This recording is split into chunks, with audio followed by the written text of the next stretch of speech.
My cheating wife left me for my best friend, but my secret revenge made their perfect world collapse. I remember the exact moment Olivia decided to blow up our marriage.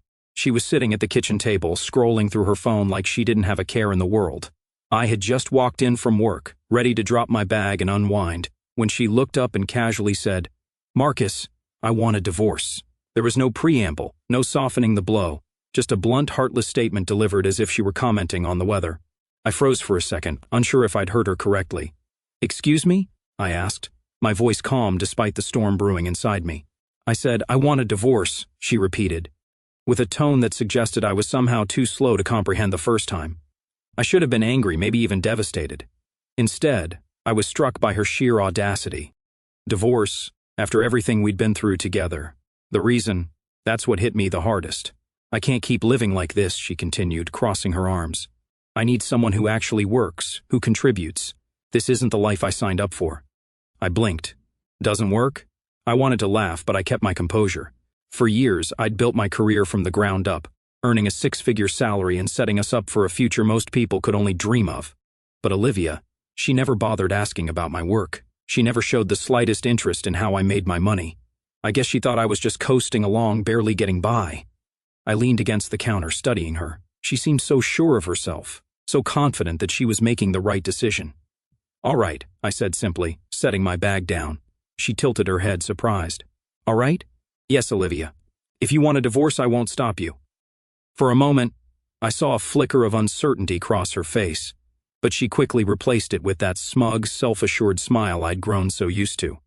"Good, because I've already spoken to a lawyer. You'll need to move out by the end of the month. Move out of my house." The nerve of this woman was almost comical, but I didn't argue. If she wanted me gone, I'd leave, for now. "Fair enough," I replied, turning to head upstairs.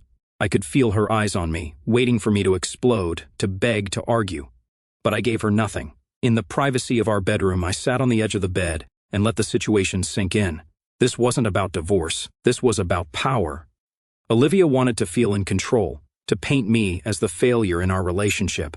And maybe she thought she could guilt me into fighting for her, pleading for a chance to win her back. But she didn't know me as well as she thought she did. The days that followed were a masterclass in passive-aggressive behavior. Olivia suddenly had a lot to say about everything, from how I folded the laundry to the way I spent my evenings. She criticized my hobbies, my habits, even the way I brewed my coffee. It was as if she were trying to justify her decision by turning me into the villain. And then there was Brian, my so-called best friend. At first, I didn't think much of the way she kept mentioning his name. Brian said this, or Brian suggested that. But soon it became clear he was more than just a friend in her eyes. I didn't confront her. I wasn't ready to tip my hand. Instead, I let her think she was in control. I let her believe I was the passive, clueless husband who wouldn't see what was happening right under his nose. One evening, as I packed a suitcase with a few essentials, Olivia leaned against the doorframe, arms crossed and a smirk on her face. "So, have you figured out where you're going to stay?" she asked, her voice dripping with condescension. I zipped up the bag and turned to face her. "Don't worry about me, Olivia. I'll be just fine." She huffed, clearly annoyed by my calm demeanor.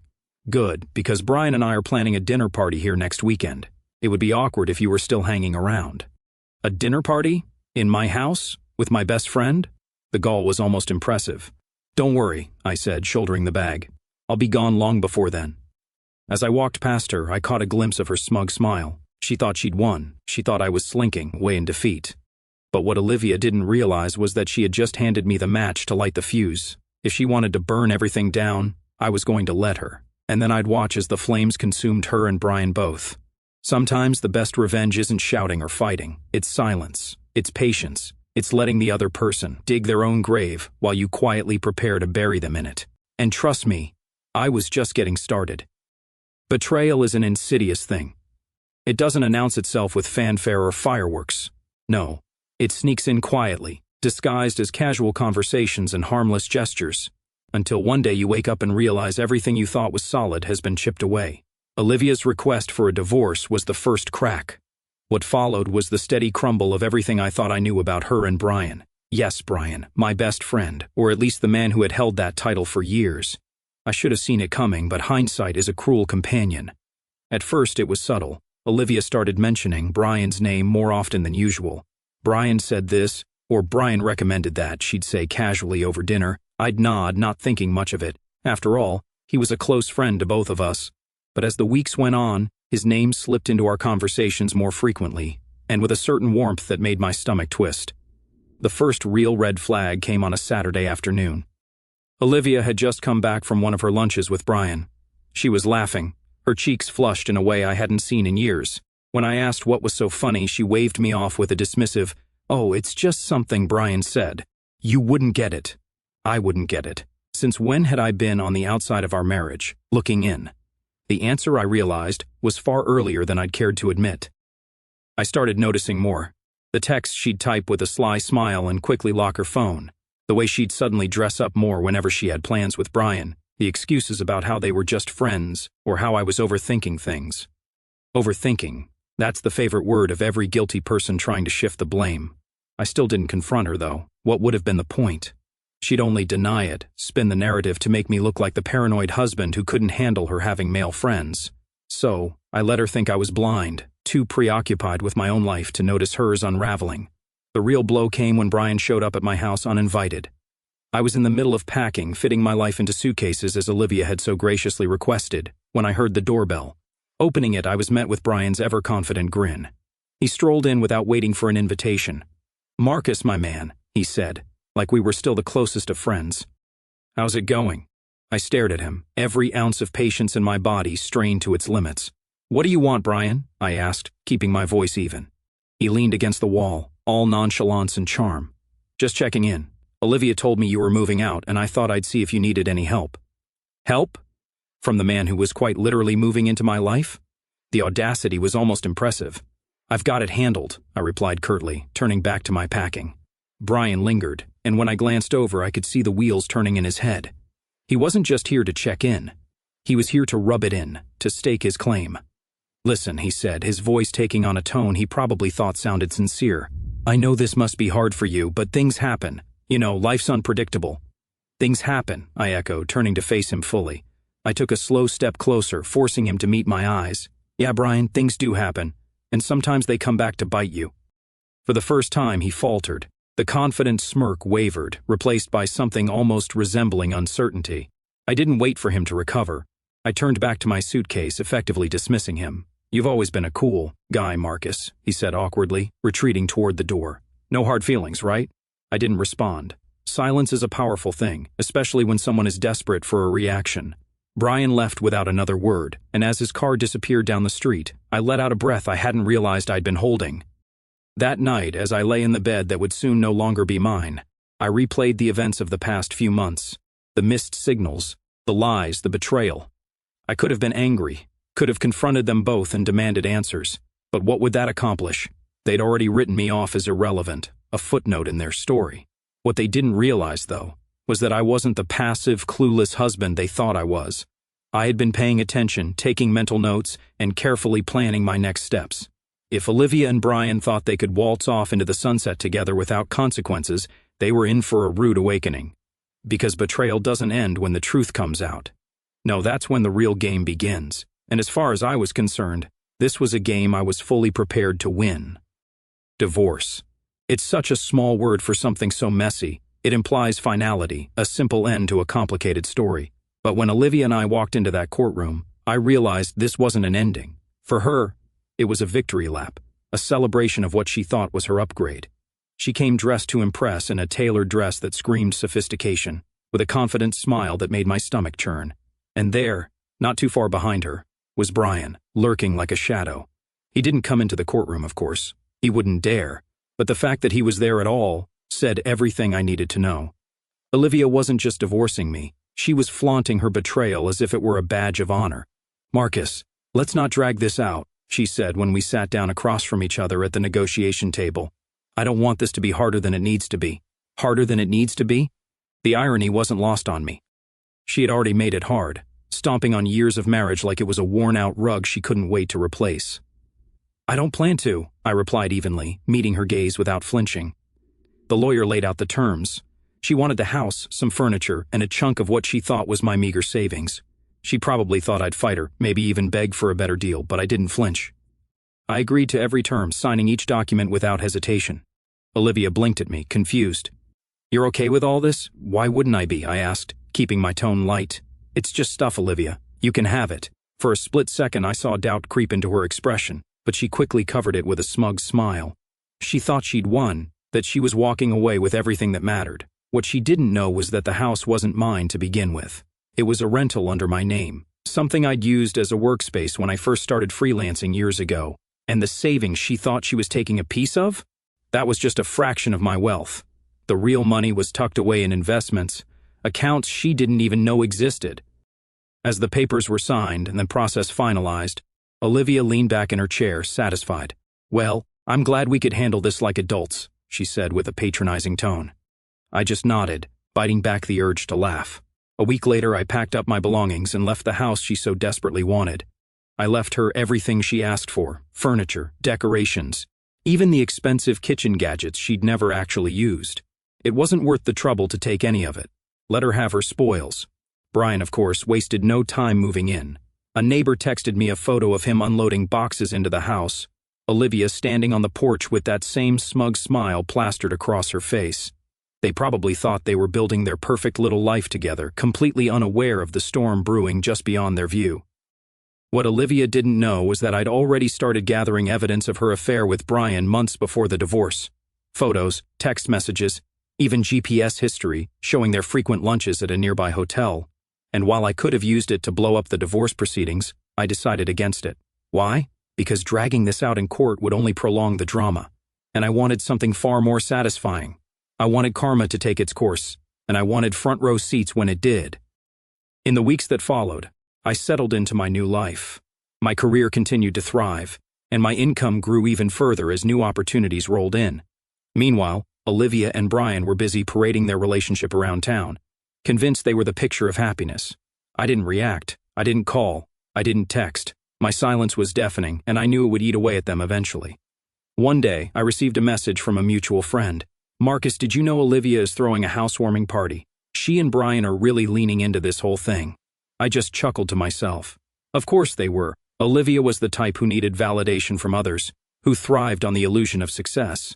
She didn't realize that her shiny new life was built on a foundation of lies, and that foundation was already starting to crack.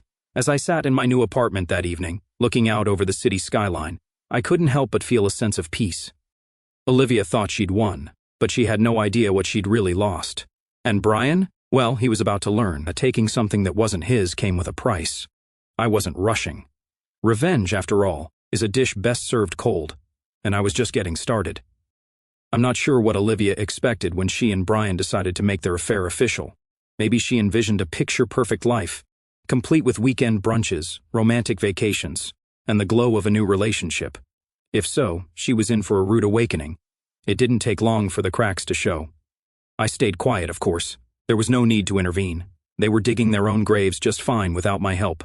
The first sign of trouble came through whispers from mutual acquaintances. A friend of mine mentioned that Olivia and Brian were already struggling to maintain their new dream life. "She's hosting all these dinner parties, trying to show off," my friend said.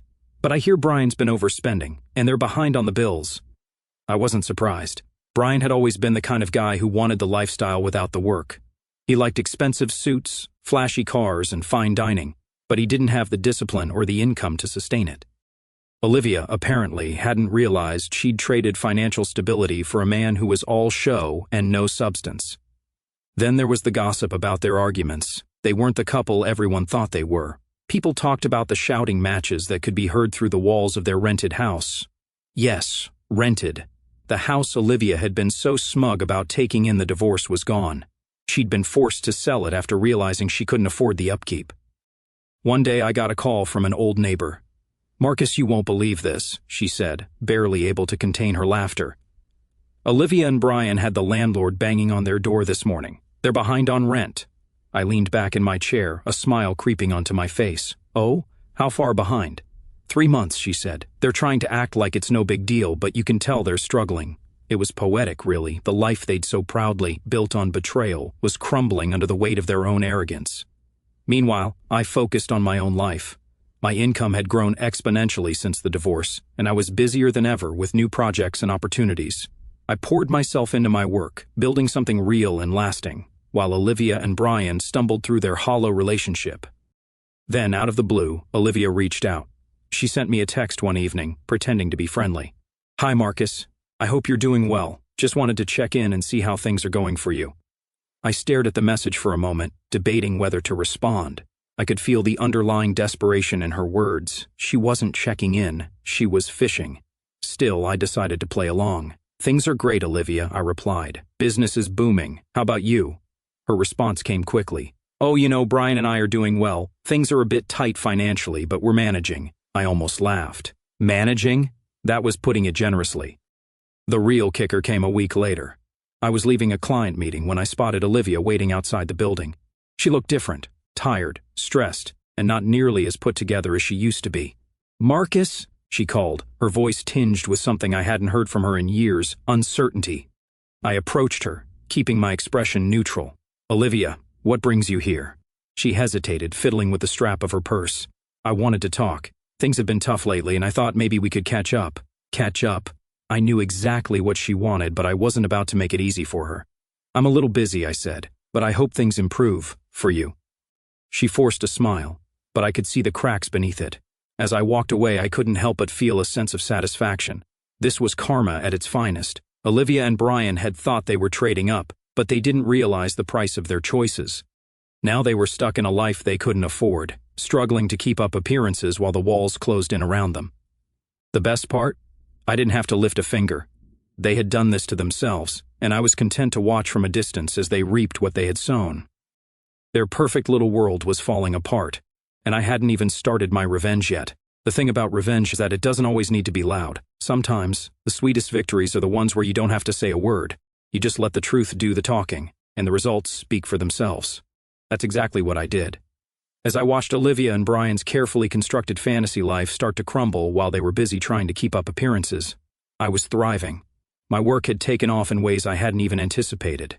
Deals were closing left and right, and my annual income had climbed to over $533,000. I wasn't just doing well, I was flourishing, but I kept it quiet. There was no need to flaunt my success. Olivia had already dismissed me as the man who didn't work, and I was more than happy to let her hold on to that misconception. Why correct her when her ignorance worked so perfectly in my favor? Instead of focusing on them, I turned all my attention inward. I upgraded my apartment to a sleek, modern space in the heart of the city, a place that reflected my new life. Floor-to-ceiling windows, smart technology, and a view of the skyline that was nothing short of breathtaking. It was a home built on my own hard work, free of the bitterness and betrayal that had tainted the last one.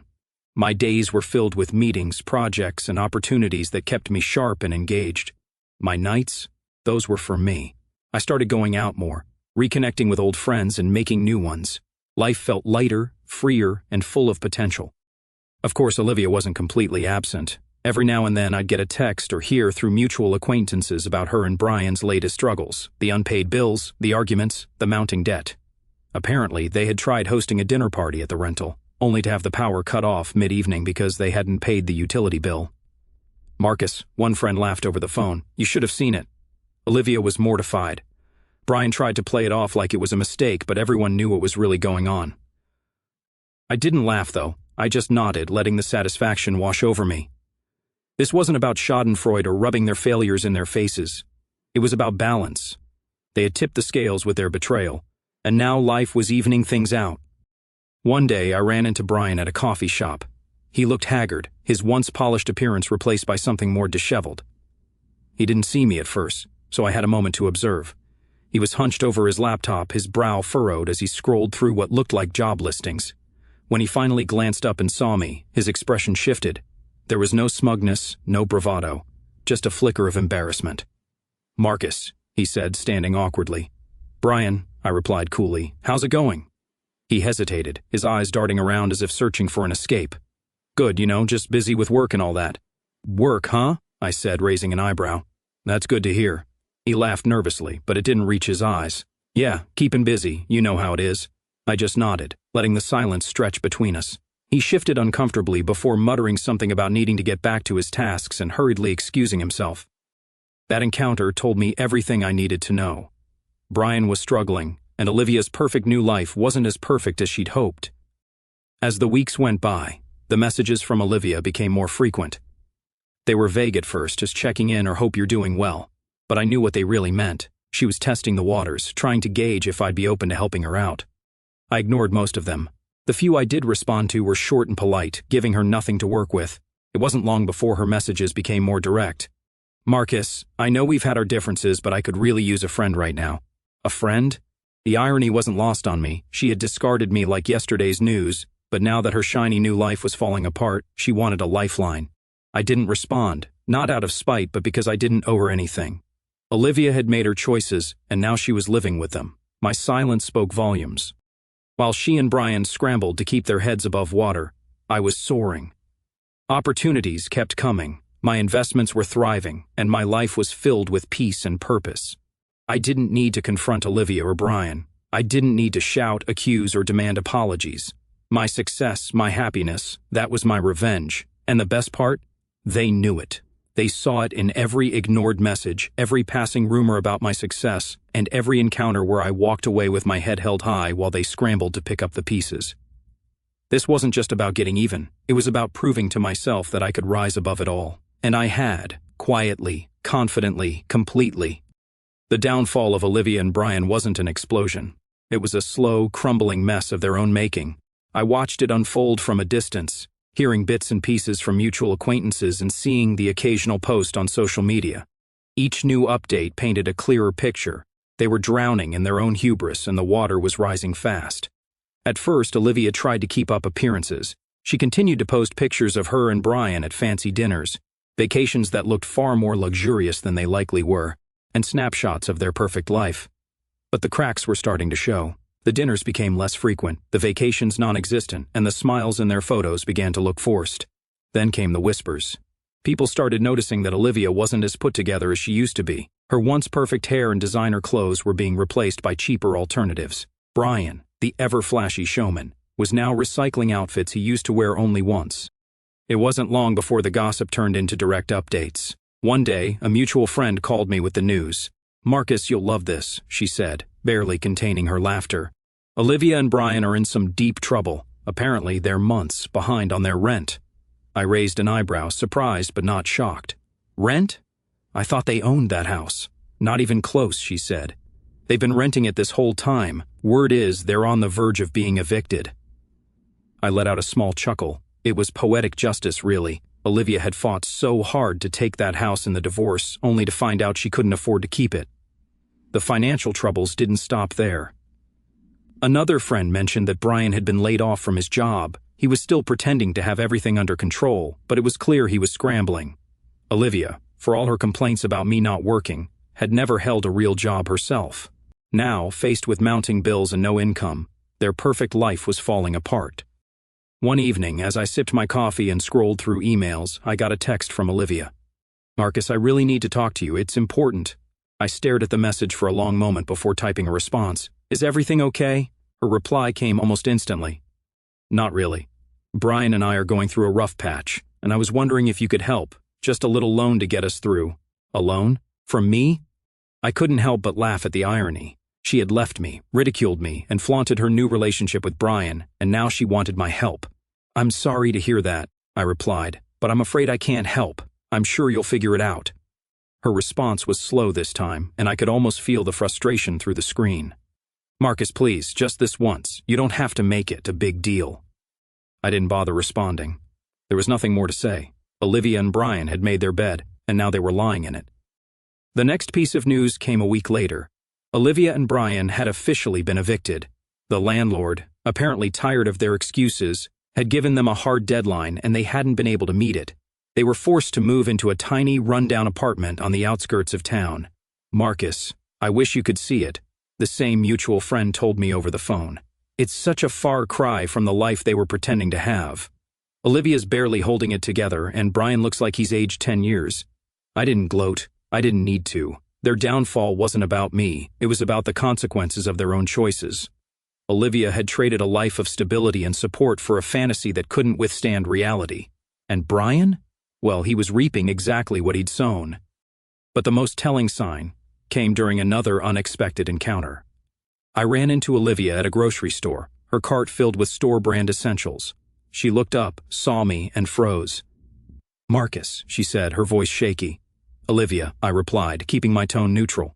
She opened her mouth as if to say something, but no words came out. She looked defeated. The confident, smug woman who had demanded a divorce and flaunted her affair was nowhere to be found. "I hope you're doing well," I said, breaking the silence. She nodded quickly, her eyes darting away. "You too," she mumbled before pushing her cart down the aisle. As I watched her walk away, I couldn't help but feel a strange mix of emotions. Satisfaction, yes, but also pity. Olivia had made her choices, and they had led her here. This was the life she had fought so hard to create, and now she was trapped in it. I didn't need to say or do anything to make her regret what she'd done. Life had already taken care of that for me. And as I walked out of the store that day, I realized that sometimes karma doesn't need a push, it just needs time. It wasn't long before everything came to a head. I knew it was coming. It was inevitable. People like Olivia and Brian don't handle consequences well. When their carefully constructed illusion of success starts to crumble, they lash out, looking for someone to blame or someone to bail them out. One morning, as I was finishing up a client call, my phone lit up with a number I hadn't saved. But I knew it, Olivia. For a moment I considered letting it ring out, but curiosity got the better of me. I picked up, keeping my tone calm. Marcus speaking. Her voice was tense, on the verge of cracking. "Marcus, we need to talk." I sighed, leaning back in my chair. "About what, Olivia?" There was a pause, as if she were trying to find the right words. "About everything. About Brian. About us." I raised an eyebrow, though she couldn't see it. "Us? Olivia, there is no us. That ended the day you handed me divorce papers. What's this really about?" She hesitated again, her voice lowering. "We're struggling, Marcus. Things haven't been easy since everything happened. I just thought maybe we could talk. Maybe you could help." Help. There it was, the real reason for her call. "Help with what?" I asked, feigning ignorance. "Financially," she admitted, her tone filled with forced humility. "Just a loan to get us back on our feet." I couldn't help but let out a laugh. "Olivia, you left me because you thought I wasn't good enough, that I didn't work hard enough or make enough money for you. And now you want me to fix the mess you made?" Her voice sharpened, defensiveness creeping in. "You don't understand. Brian and I just hit a rough patch." "A rough patch." I cut her off. "Olivia, you made your choice. You left me for Brian, thinking he was the better option. And now you want me to clean up after you? Not a chance." She started to protest, but I didn't let her. "You wanted to be free, Olivia. Free of me, free of my lack of ambition. So enjoy that freedom. I have no interest in being your safety net." I hung up before she could respond. The next encounter wasn't over the phone. It was in person. A week later, Olivia showed up at my office unannounced. She looked frazzled, her once polished appearance replaced by something much more desperate. "Marcus," she said as she stepped into my office, ignoring my assistant's attempts to stop her. "We need to talk." I leaned back in my chair, folding my arms. "You've got 2 minutes. Make it count." She launched into a tirade about how difficult things had been for her and Brian, how the world had been unfair to them, and how she was only asking for a small favor. "Olivia," I interrupted, "you made your decisions. You left me for Brian, thinking you were upgrading your life. How's that working out for you?" Her face flushed, anger and embarrassment mixing in her expression. "Marcus, I know I hurt you, but you don't have to be so cruel. I thought you were better than this." "Better than this?" I laughed. "You thought I was a failure, Olivia. You thought I wasn't good enough. Now you're here begging me for help because your perfect life isn't so perfect after all. I owe you nothing." Just then, as if the universe wanted to drive the point home, Brian walked in. He must have followed her because his timing was too perfect to be coincidental. He looked even worse than Olivia, disheveled, stressed, and clearly out of his depth. "Marcus," he said, trying to sound casual, but his voice was shaky. "Can we talk man to man?" I stood up, walking around my desk to face him. "Man to man," I echoed. "You mean the same way you talked to me while sleeping with my wife behind my back?" "Save it, Brian." He winced but pressed on. "Look, we made mistakes, but Olivia and I are in a tough spot, and we thought maybe you'd be willing to help us out. Just a loan, something small." I shook my head, laughing again. "Unbelievable. You betrayed me, lied to me, and now you want me to bail you out? The audacity is impressive. I'll give you that." Brian's face turned red, his hands balling into fists at his sides. "You don't have to be a jerk about it, Marcus." I stepped closer, my voice low but firm. "I don't owe you anything, Brian. You made your bed, now lie in it." Olivia reached out, her voice pleading. "Please, Marcus, we're desperate." I turned to her, my voice calm but cold. "Desperation doesn't erase betrayal. Olivia, you both made your choices, and now you're living with them. This conversation is over. Without another word, I walked to the door and opened it, gesturing for them to leave. They stood there for a moment, stunned, before shuffling out, their heads hanging low. As the door closed behind them, I felt a sense of closure. They had thought they could manipulate me, guilt me into helping them. But I was no longer the man they thought they knew. This wasn't just about revenge. This was about standing tall, knowing my worth, and refusing to let the people who betrayed me pull me down. And as I sat back at my desk, I couldn't help but smile. They thought they'd broken me. Instead, they'd set me free. The beauty of betrayal is that it has a way of turning on itself. Brian and Olivia thought they could escape the mess they created by sticking together, but the cracks in their relationship began to grow into full-blown fractures. It was almost poetic to watch them unravel under the weight of their own decisions. The first sign came from a mutual acquaintance, Carla, who always seemed to have her ear to the ground. She called me one afternoon, her voice practically dripping with gossip. "Marcus, you're not going to believe this," she began. "What now, Carla?" I replied, already amused by her dramatic tone. "It seems Brian has been, how should I put this, seeing someone else." I laughed, a genuine belly laugh that I hadn't experienced in a while. "Seeing someone else? Are you serious?" "Dead serious," she said. Apparently, Olivia caught him texting another woman, some young thing from his new job, if you can believe it. I shook my head. The irony was so thick I could taste it. Brian, the man who had betrayed me with Olivia, was now betraying her in the exact same way. Karma didn't just catch up with them, it ran them over. The fallout was swift. Olivia, who had always been so smug and self-assured, was now the one blindsided. From what I heard, she confronted Brian in a spectacularly public fashion, screaming at him in the middle of a cafe.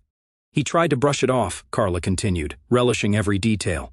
Said it wasn't a big deal, and Olivia completely lost it. She threw her coffee at him.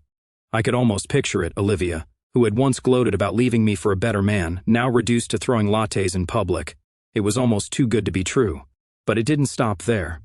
The woman Brian had been texting wasn't just a random fling. She was someone he had met at his new job, and she was everything Olivia wasn't. Young, carefree, and completely uninterested in settling down. Brian, being the impulsive idiot he was, had convinced himself she was worth risking everything for. Olivia, of course, didn't take the betrayal quietly. She demanded answers, demanded Brian fix the mess he'd created. But Brian was Brian, and fixing things was never his strong suit. Instead, he doubled down, blaming Olivia for their financial troubles and accusing her of being too demanding. Their arguments became the talk of the town. Neighbors reported hearing shouting matches late into the night, and more than one friend told me about awkward encounters where Olivia would burst into tears mid-conversation. At one point, Brian moved out, leaving Olivia in their dingy apartment with no way to pay the rent. She called me again during this time, her voice shaking with anger and desperation.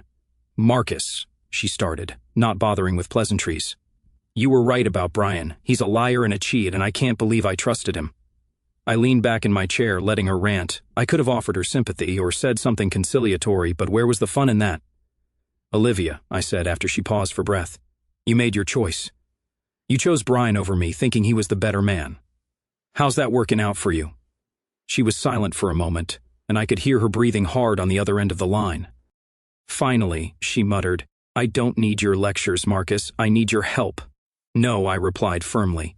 "What you need is to learn to live with the consequences of your decisions." She hung up on me after that. From what I gathered later, Brian didn't come back.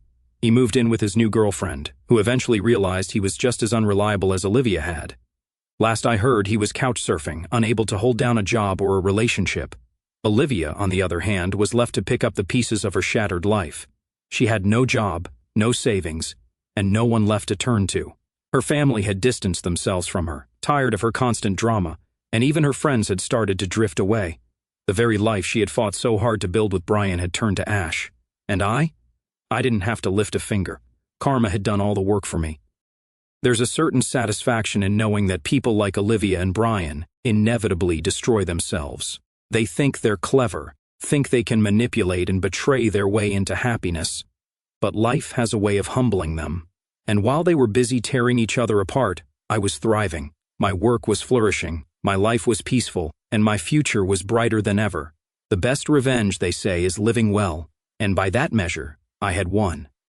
The funny thing about hitting rock bottom, when you're the one betrayed, humiliated, and discarded, is that you find out just how resilient you really are. For me, the divorce wasn't the end. It was the beginning, a fresh start disguised as devastation. Olivia and Brian had burned the bridge behind them, but I was already building a better one ahead. After the divorce, I made one promise to myself: I wouldn't let their betrayal define me. I would rise above it, not just for the sake of revenge, but for the sake of my own peace. And that's exactly what I did. The first step was investing in myself. I upgraded my apartment to a sleek penthouse in the heart of the city, floor-to-ceiling windows, minimalist furniture, and a view that reminded me every day how far I'd come. It wasn't just a place to live, it was a statement, a symbol of my new life. My career, already stable, began to flourish in ways I hadn't imagined.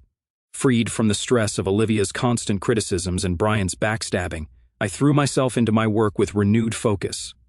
Clients noticed and new contracts poured in. My annual income skyrocketed, hitting $513,000 and climbing. And then there were the unexpected opportunities. My expertise and reputation in my field led to speaking engagements, partnerships, and investment offers. Every success felt like a quiet victory, a reminder that I was more than the man Olivia had underestimated. Socially, I began to rebuild as well. Old friends who had drifted away over the years reconnected. New friends entered my life, people who appreciated me for who I was, not what they could gain from me. I started attending events, networking with like-minded individuals, and even taking the occasional weekend trip, just for fun. But the most significant change was internal. I learned to value myself in ways I never had before. For years, I had poured so much energy into keeping Olivia happy, trying to meet her impossible standards, that I had lost sight of my own worth. Now I was reclaiming it. Therapy helped too. I won't pretend I did it all on my own. Talking to someone impartial, someone who could help me process the betrayal and the lingering anger, was invaluable. My therapist once told me, "Marcus, you're not responsible for other people's choices. You're only responsible for how you respond to them." Those words became my mantra. And then there was my creative side. I'd always dabbled in writing and photography, but now I had the time and energy to take it seriously. I started a blog, part personal journal, part professional insights, that quickly gained traction. People resonated with my story of rebuilding, of turning pain into progress. Every now and then I'd hear whispers about Olivia and Brian. Their downward spiral had become something of a cautionary tale among our old circle of friends. The latest updates were always the same: more debt, more drama, and more regret. "Marcus," a mutual friend once said over coffee, "I don't know how you're so calm about all this. If I were in your shoes, I'd be furious." I shrugged. What's the point? They're living their karma. I don't need to add to it. And it was true. Watching them flounder while I thrived wasn't just satisfying, it was liberating. I didn't need to chase revenge or wallow in resentment. I was too busy living well. Still, there were moments of reflection. Late at night, staring out at the city lights from my penthouse, I'd think about everything I'd been through: the betrayal, the heartbreak, the anger. It hadn't been easy to move past, but I had done it. And in the process, I discovered a version of myself I didn't even know existed. Stronger, wiser, more confident. Life didn't stop throwing challenges my way. Of course, it never does. But I faced each one with a clarity and resilience I never would have had before. Losing Olivia and Brian was painful, but in hindsight, it was the best thing that ever happened to me. They hadn't just left. They'd freed me. Now, every day felt like a step forward. I wasn't just surviving, I was thriving. And the best part? I didn't need anyone's validation to prove it. I had built a life I was proud of, surrounded by people who valued me and filled with opportunities that excited me. My world was brighter, bigger, and better than anything Olivia and Brian could have imagined. And as far as I was concerned, the chapter with them was closed. This was my story now, and I was writing it exactly the way I wanted.